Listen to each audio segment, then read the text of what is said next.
Bwana Yesu asifiwe. Damu ya Yesu Kristo, imani yetu, tumaini letu. Neema na iwe kwako, na amani na rehema zitokazo kwa Mungu Baba yetu na kwa Bwana wetu Yesu Kristo. Amen. Ndugu yangu katika imani, katika Kristo, wewe unayempenda Mungu, wewe unayependa kumcha Mungu, wewe ambaye ni Mkristo, niseme neno hili kwako. Upendo ndiyo nguvu pekee. Hakuna nguvu nyingine yenye nguvu ndani yake kuzidi upendo. Upendo ndiyo nguvu pekee ya kumfanya kila mtu abarikiwe na Mungu. Upendo ndiyo nguvu pekee ya kumfanya kila mtu apokee haja zake kutoka kwa Mungu. Upendo. Mtu yoyote akiwa na upendo wa kweli kutoka kwa Mungu, akafanya matendo yote ya upendo sawa sawa na jina la Yesu Kristo, sawa sawa na neno la Kristo, huyo mtu hataachwa na Mungu. Huyo mtu haachwi na Mungu, hautaachwa na Mungu, kwa sababu upendo ndiyo tiketi, ndiyo nguvu ya kupokea kila haja uliyokuwa unaitaka kwa muda mrefu. Kila haja unayoitaka, kila hitaji ulilo nalo, unalihitaji kutoka kwa Mungu. Dumu katika upendo kwa ndugu, kwa jamaa, kwa wageni. Dumu katika upendo. Mimi mtumishi wa Mungu nakueleza, dumu tu katika upendo, endelea katika upendo. Upendo ni silaha kubwa ya kufanikiwa kila kitu. Upendo ndiyo nguvu pekee ya kuyeyusha magonjwa. Upendo ndiyo nguvu pekee ya kufanya utoke kwenye dhiki na majaribu yanayokukumba kila siku. Upendo ndiyo nguvu pekee inayotufanya tutoke kwenye kujaribiwa, tutoke kwenye magumu yanayotupata. Upendo kwa ndugu. Nataka nikuambie jambo moja. Maandiko matakatifu ni kwa ajili yetu. Naishi kwa ajili ya neno la Yesu Kristo tu. Mawazo yangu mimi sina ya kwangu mwenyewe, bali neno la Yesu Kristo ndio mawazo yangu. Neno la Yesu Kristo ndio njia yangu ya kuishi. Neno la Yesu Kristo ndio akili zangu. Sina cha kwangu, bali naishi tu kama Mungu anavyosema niishi. Naishi kwa neno la Mungu. Na hili ninalokuambia ndio hakika na ndio neno la Mungu mwenyewe, kwamba upendo ni nguvu ya kukutoa kutoka sehemu moja mbaya na kuingia katika sehemu ya neema, kuingia katika hatua ya neema. Ni sehemu ya neema. Upendo ndio nguvu pekee ya kukuondoa katika aibu, kukupeleka katika kuheshimika, katika kucheka. Upendo. Dumu katika upendo. Niseme neno moja, tusome hili neno mara moja, alafu tuendelee. Tunasoma katika kitabu cha Wafalme wa Pili sura ya 4 mstari wa 13 na wa 14 na wa 15. Neno la Mungu linasema hivi, kuanzia mstari wa 12. Akamwambia Gehazi mtumishi wake, mwite yule Mshunami. Naye alipokwisha kuitwa, akasimama mbele yake, akamwambia, sema naye sasa. Tazama, wewe umetutunza sana namna hii, utendewe nini basi? Je, uombewe neno kwa mfalme au kwa amiri wa jeshi?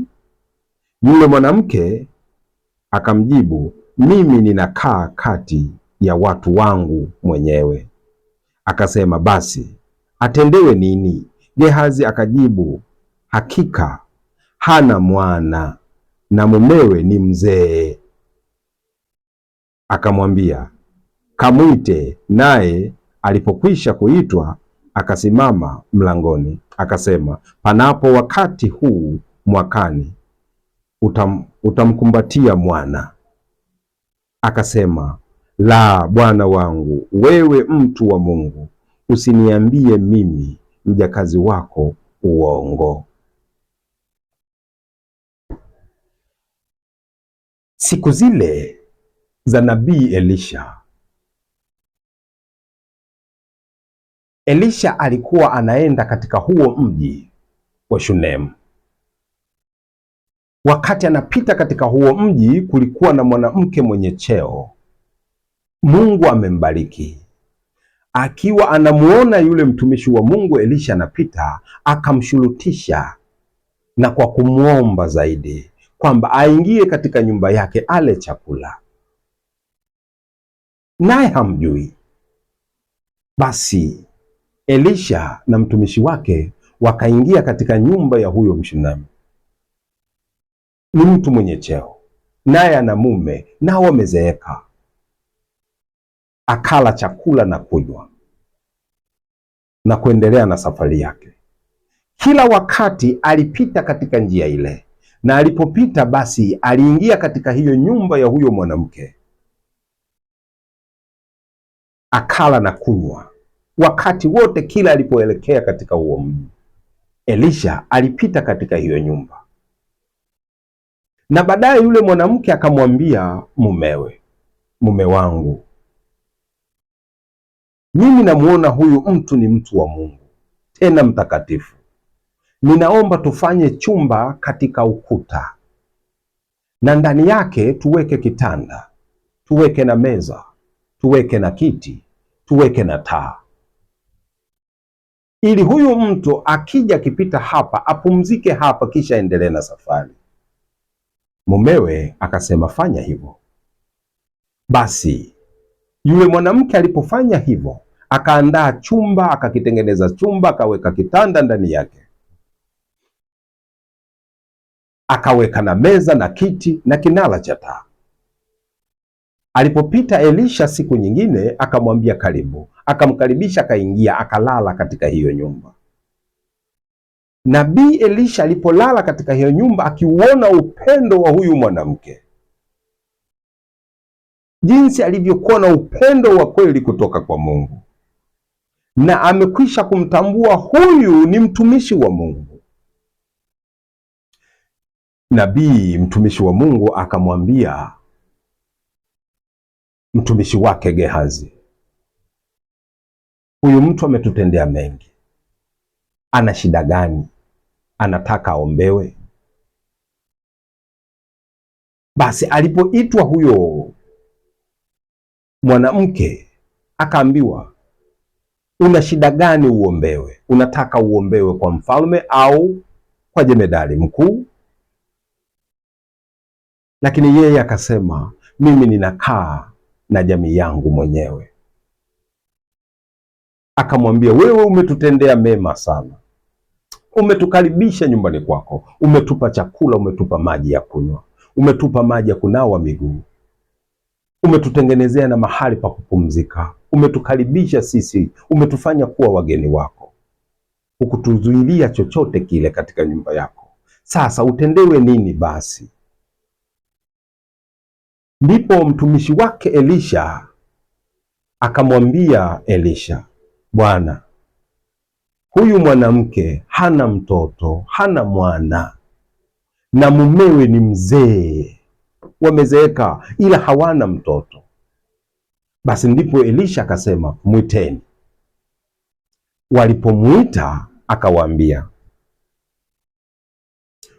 mwakani panapo wakati kama huu utakumbatia mwana. Ndipo anamwambia, mwakani panapo wakati kama huu utakumbatia mwana, kwa kuwa umetutendea mambo mema ya upendo. Umeonekana upendo wako, kwa sababu upendo wako umeonekana mbele za Mungu. Mwakani wakati kama huu utakumbatia mwana. Unaona jinsi upendo ulivyo na nguvu. Huyu mwanamke akasema, Bwana, usimdanganye mtumwa wako, usimdanganye mjakazi wako, kwa kuwa mimi ni mjakazi tu mbele zako. Neno ulilolisema hiyo na liwe hivyo. kweli mimi niko katika majaribu, niko katika magumu, niko katika mateso ya moyo, nahitaji mtoto, nimeshindwa kupata ujana wangu wote. Lakini kama wewe umesema Bwana, na iwe hivyo, usimdanganye mjakazi wako. Ilipofika wakati ule ule aliosema Elisha, huyu mwanamke akakumbatia mtoto, akapata mimba, akazaa mwana wa kiume.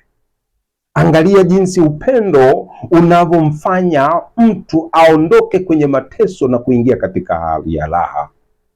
Angalia jinsi upendo wa kukaribisha ndugu, kumpa chakula asiye na chakula, kumpa maji ya kunywa aliye na kiu, kumkaribisha, kumpa nguo asiye na nguo, unavyomuondoa mtu katika hatua moja mbaya kumleta katika hali ya neema. Angalia neno hili. Mungu ametupa hili neno tujifunze sisi kuishi leo. Ndugu yangu, Mungu anataka tujue upendo ndiyo nguvu ya kubarikiwa. Upendo ndiyo nguvu pekee ya kufanikiwa. Upendo ndiyo nguvu pekee ya kuponywa magonjwa yako. Shika amri ya upendo kwa ndugu kama Yesu Kristo alivyotuamuru. Huyu mwanamke Mshunami, miaka yake yote, katika ujana wake wote, ametafuta mtoto hajapata. Mumewe ni mzee na yeye amekuwa sasa mzee, mtu mzima, lakini Mungu akatia amri ya upendo ndani yake, na kupitia huo upendo mtumishi wa Mungu anamwambia, kwa kuwa umetutendea upendo mkuu namna hii, sema haja yako. Sina mtoto, mwakani panapo muda huu utakumbatia mtoto. Angalia upendo jinsi unavyoleta neema ndani ya nyumba. Kwa sababu ameonyesha upendo, Mungu anamtembelea nyumbani kwake. Sasa amekaribisha mtumishi wa Mungu, amekaribisha nyumbani neno la Mungu, na neno hilo linamzalia mtoto. Hivi ndivyo Wakristo tunavyotakiwa kuishi, na watu wote, sio tu Wakristo, watu wote wanatakiwa kuishi kwa upendo wa Kristo. Mungu anatufundisha tujitahidi kuwa na upendo kwa ndugu, tujitahidi kuwa na upendo kwa watu wasio na chakula, kwa watu wagonjwa, kwa watu wanaoomba riziki kwa masikini. Tujitahidi kuwa na upendo, na Mungu atatukumbuka kwa huo upendo. Mungu atakukumbuka. Hautapita huo upendo ukiufanya kwa jina la Yesu Kristo, kwa sababu huyu mwanamke anasema, huyu mtu anamwambia mumewe, huyu mtu ni mtu wa Mungu mtakatifu.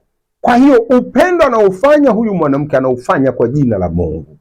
Huyu ni mtakatifu, lazima akaribishwe nyumbani kwetu.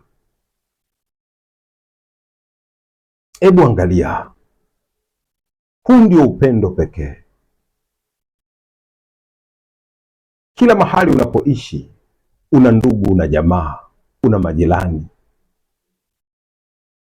watu unaopatana nao na wengine hupatani nao, lakini nguvu ya upendo ndiyo itakayokufanya wewe utoke kwenye hatua ambayo watu wanakucheka na kuingia kwenye hatua ambayo ya kuheshimika mbele za Mungu na mbele za watu.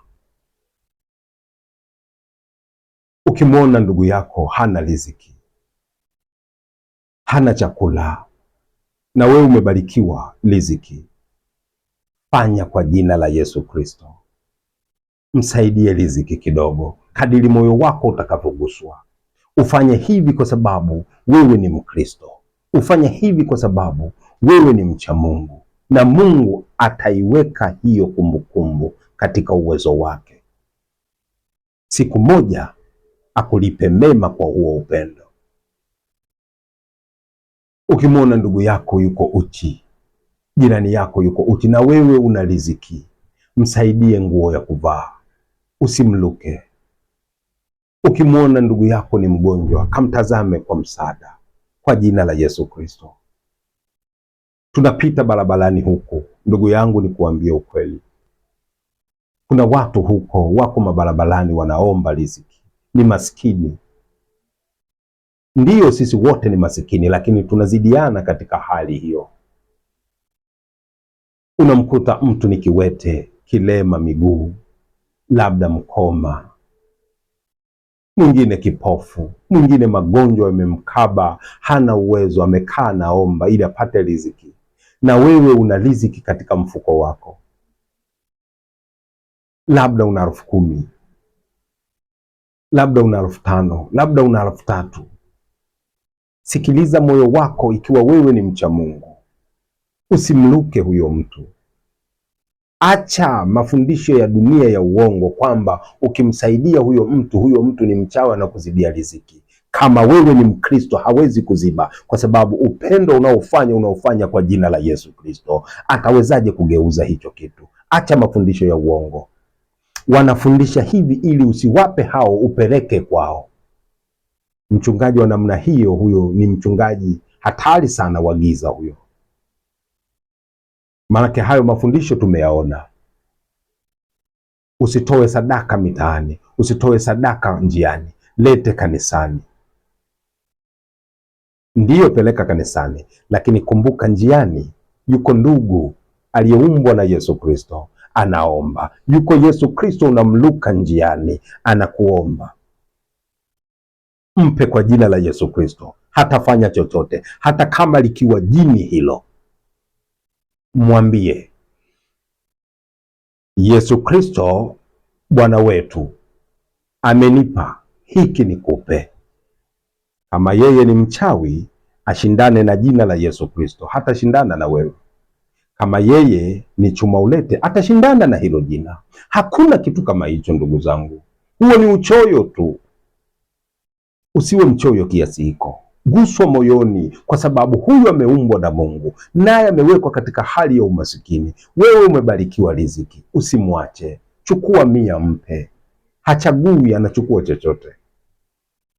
Una 200 mpe, una 500 mpe, una 1,000, kadiri utakavyoguswa wewe mpe. Alafu hiyo 1,000 nyingine iliyobaki katoe sadaka. Mungu ataitazama hii sadaka uliyoimpa huyu njiani zaidi, na atakukumbuka katika haja zako. Lakini utakapompa mtu huyo, lazima ulitaje jina la Yesu Kristo. Mwambie, usione aibu. Mwambie, Bwana wetu Yesu Kristo amenituma nikupe hiki. Kwa hiyo amshukuru Yesu Kristo, na yeye atasema asante Yesu. Wakati atakaposema hivi, Yesu Kristo anamtazama, anaona ni kwa sababu ya hicho kidogo ulichompa. Atakubariki wewe zaidi, ili jina lake lisikike ulimwenguni. Huu ndio upendo. Uko unaomba kuponywa, unaenda kanisani kila siku, unatoa sadaka na huponi. Wakati mwingine unamluka Yesu Kristo njiani, unamwacha Yesu Kristo njiani. Yesu Kristo yuko barabarani anakuomba riziki, wewe unamluka na unamtafuta Yesu Kristo. Unaenda kanisani, umemluka, umemwacha njiani. Je, unamjua huyo unayemluka ni nani? Ni Kristo huyo. Unataka kuponywa, unataka mtoto, unataka kubadilika maisha haya kutoka hatua moja kwenda hatua nyingine, lakini unamkuta mtu masikini mnyonge anaomba, ameweka bakuli, ameweka mikono, anaomba, na wewe una riziki. Mpe, ni Kristo huyo. Alafu unapompa, simama, mwambie Bwana wetu Yesu Kristo amenipa hiki nikupe. Atamtukuza Mungu, na utakuwa umehubiri injili kubwa. Na maombi haya ni maombi makubwa mbele za Mungu. Mungu anasema unastahili. Sasa unataka nini mwanangu? Atakuuliza. Huyu mwanamke Mshunami, baada ya kuonyesha upendo kwa nabii Elisha, kwa Gehazi, kwa wageni hawa, sasa mtumishi wa Mungu anamuuliza, una shida gani? Niambie, maana upendo wako ni mkubwa kwetu. Sina mtoto bwana. Asijua amemkaribisha Yesu Kristo ndani. Yesu Kristo kamjia, kila siku anapita njiani nyumbani kwake, anapita katika njia ya nyumbani kwake, kumbe anatafuta kumbariki. Yese ndiyo ameomba siku zote, ameomba, lakini Mungu anamfuata, anapita katika njia ya nyumba yake, anataka kuona upendo kwa mwanamke huyu Mshunami, anataka kuona upendo. Huyu mwanamke akamkaribisha Elisha, kumbe anamkaribisha Yesu Kristo. Na mwisho Yesu Kristo alipouona upendo, anamwambia sema haja yako, unataka nini? Upendo wako umethibitika mbele zangu, unastahili. Mwakani wakati kama huu utakumbatia mtoto. Wewe utaki hivyo? Ndugu yangu, katika hali yoyote ulionayo, katika magumu ulionayo, usiache amri hii ya upendo kwa ndugu, itakuokoa siku moja. Fanya tu ukiwa unajua hilo. Kama umelisikia hili neno, usiache amri ya upendo kwa ndugu, kwa jirani, kwa sababu kufanya hivi, siku moja utampa Yesu Kristo hiyo shilingi 200. Siku moja utampa chakula Yesu Kristo. Siku moja utakapompa Yesu Kristo hicho chakula, na ndiyo siku hiyo maisha yanabadilika. Iko siku, fanya hivyo mtumishi wa Mungu, na kuambia jifunze kuwa na amri ya upendo, jifunze kuwa na tabia ya upendo. Ndiyo tabia ya Mungu wetu. Unapofanya amri ya upendo, matendo mema, unafanya kwa tabia ya Mungu, kwa sababu Mungu akikutazama anasema huyu ni mwanangu kwa tabia yangu. Usiwe mchoyo, usiwe katili, usiwe kama yule tajiri aliyemfukuza yule ndugu maskini aliyekuwa analambwa vidonda vyake na mbwa, akamnyima hata makombo, akaenda jehanamu. Usiwe hivyo.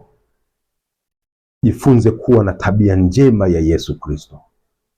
Jifunze kuwa na tabia ya Bwana wetu Yesu Kristo. Jifunze kumsaidia ndugu mwingine. Umebarikiwa na Mungu, amekubariki ili umsaidie na masikini ndugu yako. Yeye ni Mungu wa watu wote, waliofanikiwa na ambao hawajafanikiwa. Yeye ni Mungu wa wote. Usijivune. Amekubariki kwa ajili ya wengine pia. Mungu atafurahi sana ukifanya hivyo. Ninaomba unapofanya hivi, fanya kwa jina la Yesu Kristo. Huyu mwanamke anabarikiwa mtoto kwa sababu ya upendo. Huyu mwanamke anaondoka kwenye aibu kwa sababu ya upendo wake kwa ndugu. Huyu mwanamke anaondoka kwenye maumivu makubwa ya miaka mingi kwa sababu ya amri ya upendo ndani yake. Kwa jina la Yesu Kristo, siku moja anakuwa huru. Kila kitu kwake kimeisha. Upendo. Fanya hivyo. Muombe Mungu akubariki ili utimize amri ya upendo kwa ndugu zetu. Kumbuka, Wakristo watahukumiwa siku ya mwisho kwa sababu ya amri hii ya upendo, kwa sababu ya tabia ya upendo. Kama hawataonekana nayo, watakwenda kuzimu, katika jehanamu ya moto. Imeandikwa katika Mathayo sura 25 kuanzia mstari wa 33, 34 na kuendelea. Wakristo watahukumiwa. Yeye atakayeonekana amefanya amri ya upendo sawasawa na amri ya Mungu ana uzima wa milele, na yeye aliyeonekana hakutimiza amri ya upendo ana mauti ya milele. Yesu Kristo anasema siku ile ndipo mwana wa Adamu atawatenga kondoo na mbuzi, kisha atawaambia wale kondoo waliokuwa mkono wake wa kulia, mkono wake wa kuume, njooni sasa ninyi mliobarikiwa na Mungu Baba yangu, mlisini uzima wa milele mliowekewa. Ulisini ufalme wa milele mliowekewa na Baba yangu. Njoeni pamoja nami, kwa sababu nalikuwa na njaa mkanipa chakula, nalikuwa na kiu mkanipa maji ya kunywa, nalikuwa mgonjwa mkaja kunitazama, nalikuwa uchi mkanipa nguo ya kuvaa, nalikuwa kifungoni mkanijia kunitazama. Ndipo wale wenye haki kondoo watasema, Bwana, tulikuona lini wewe ukiwa na njaa au ulikuwa na kiu tukakupa maji na chakula, au ulikuwa mgonjwa, au ulikuwa kifungoni tukakujia, au ulikuwa mgeni tukakukaribisha? Ni lini Bwana? Yesu Kristo anasema, nitasema siku ile, atasema, yule mmoja wa ndugu zangu aliye mdogo mliomtendea ulimwenguni, mlinitendea mimi. Angalia hilo neno. Kumbe unapofanya matendo mema ya upendo kwa ndugu, kwa jamaa, unamfanyia Yesu Kristo. Ni furaha iliyoje hiyo! Unapomsaidia mnyonge, unamsaidia Yesu Kristo. Unapomsaidia kiwete barabarani, unamsaidia Yesu Kristo. Unapomsaidia kipofu barabarani, unampa Yesu Kristo. Unapomsaidia masikini mgonjwa, unamsaidia Yesu Kristo. Na siku ya mwisho anakulipa uzima wa milele. Kabla ya uzima wa milele unabarikiwa hapa duniani kwanza, na mwisho uzima wa milele. Ni furaha iliyoje hiyo! Lazima tuwe hivyo. Tujifunze amri ya upendo, tumpe msaada Yesu Kristo, kwa sababu Yesu Kristo amesema, huyo unayemluka ni mimi na huyo unayemsaidia ni mimi. Basi tumpe chakula Yesu Kristo, tumpe nguo ya kuvaa Yesu Kristo, tukamtazame Yesu Kristo akiwa mgonjwa hospitalini. Lakini pia anasema, atawaambia wale mbuzi. Hawa mbuzi ni Wakristo, mbuzi wasio na amri ya upendo. Anasema, atawaambia, nendeni katika moto wa milele, siwajui ninyi. Kwa kuwa nalikuwa uchi, hamkunipa nguo ya kuvaa, nalikuwa mgonjwa, hamkuja kunitazama, nalikuwa na njaa, hamkunipa chakula, nalikuwa na kiu, hamkunipa maji ya kunywa. Watasema, ni lini Bwana tulikuona hatukukutendea haya mambo yote? Ni lini Bwana tulikuona? Mbona hatujawahi kukuona sisi? Yesu Kristo atasema, yule mmoja ndugu yangu mdogo mliyemtendea ulimwenguni, mlinitendea mimi. Nendeni katika moto wa milele. Angalia, kumbe unapomluka njiani mtu mnyonge anakuomba, na wewe unayo riziki, unapoizuia hiyo riziki kumpa japo kidogo, unamluka Yesu Kristo. Yesu Kristo anatufundisha hekima hii. Unapomnyima jirani yako chakula na wewe unacho, na hali ya kuweza kumpa unayo, ila unajizuia, hutaki, ujue unamnyima Yesu Kristo chakula. Mshunami huyu mwanamke hakufanya hivyo. Alijulikana na watu wengi kwamba yeye ni mgumba tasa, lakini kwa amri ya upendo, kwa upendo aliofanya wa Kristo, sasa ana mtoto, sio tasa tena. Upendo umeyeyusha utasa. Upendo umeyeyusha ugonjwa. Upendo umeyeyusha umasikini. Upendo umeyeyusha aibu. Shika amri ya upendo. Tupendane sisi kwa sisi. Wapende hadi adui. Wanaokulani wabariki, wanaokuuzi waombee Mungu. Kuwa na moyo wa Kristo, kuwa na moyo wa Mungu, uwe na upendo wa Kristo, tabia ya Mungu kwa Wakristo wote. Basi hivi utabarikiwa. Amini na kuambia, Mungu hatatuacha kwa upendo alivyotuahidi. Yote haya yameandikwa kwa ajili yetu, sio kwa ajili ya huyu mwanamke. Mwanamke huyu amekwisha kulala mauti miaka mingi. Maandiko haya matakatifu ni kwa ajili yangu mimi na wewe. Tuishi hivyo, tushike amri ya upendo. Mungu anapenda sana, Mungu anafurahia, Mungu anajivunia wewe kwa amri ya upendo. Katika maandiko matakatifu imeandikwa hivi. Katika Injili ya Bwana wetu Yesu Kristo kuna imani, tumaini na upendo, lakini kubwa katika haya matatu ni upendo. Hata kama una imani ya kuondoa milima na kuitupa baharini, kama huna upendo ni kazi bure. Upendo ndiyo kila kitu kwa Mkristo. Hata kama una imani ya kuponya namna gani, huna amri ya upendo, huna upendo, ni kazi bure, kwa sababu imani yako haionekani kwa macho, isipokuwa imani inaonekana kwa kupitia upendo. Imani yako kwa Kristo haionekani kwa macho, ila utathibitika unamwamini Yesu Kristo kwa njia ya upendo. Kwa hiyo upendo ndiyo kioo cha kuonyesha wewe unayo imani. Kwa hiyo upendo ni kioo cha kuiona imani yako kwa Yesu Kristo. Huna upendo, hatuioni hiyo imani, kwa sababu upendo ni kioo. kuona sura halisi unayemwamini ndani ya moyo wako ni nani. Usiseme tu unamwamini Yesu Kristo, unatakiwa utuonyeshe kwa njia ya upendo, kwa njia ya matendo mema. Mungu akubariki sana. Mungu akuzidishie wewe neema juu ya neema unayesikiliza mahubiri haya. Mungu akulinde wewe na familia yako kwa ajili ya kusikiliza injili hii na kuipokea na kubadilisha mawazo na kuendea njia ya Yesu Kristo Bwana wetu. Mungu alinde familia yako, alinde watoto wako. Akubariki wewe kwa kila hatua, akubariki wewe kwa kila njia. Asikie maombi yako popote ulipo. Aponye wagonjwa huko waliko mahospitalini au majumbani. Mungu wetu ni mwaminifu, yeye si mwanadamu aseme uongo, atakujia.